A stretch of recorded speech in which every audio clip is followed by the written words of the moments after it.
So welcome. I'm participating in No Spend November, and basically what that means is from the beginning of November, which started yesterday, until the end, I will not be spending any money outside of my essential needs. That includes rent, which I will be spending money on, phone bills, groceries, etc. Essential stuff, not entertainment or takeout or stuff like that.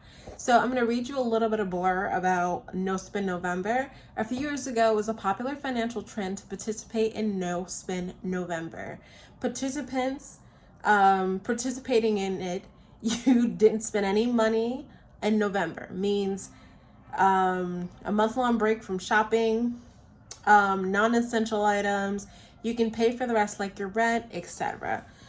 And the reason why I'm doing this is because I have a financial goal that I personally want to reach. And I feel like if I'm not spending money on a ton of stuff that I know I really, really don't need, unless it's for like myself, then it doesn't make any sense to spend money on it. Takeout's nice, but I'm a homemade vegan. I survived off of making my own food for the first 2 years of being vegan until, companies started producing all these new vegan products. So it's just asking yourself, have you talked with your friends and family about this?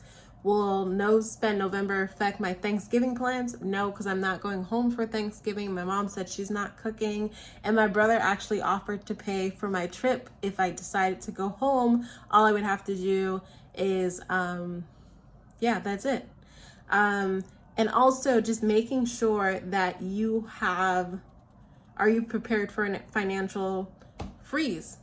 Which basically is not your financials are freezing. It's just you're taking a halt from all of the stuff that we're used to getting, whether you're used to going and get your Starbucks every morning, if that's essential, which is not, to each their own. So this is going to be a lot of fun. This is my day 2. And if you'd like to see a whole series on it, let me know. I'm going to leave more details down in the description bar. So I'll see you guys either at the end or in between my No Spend November.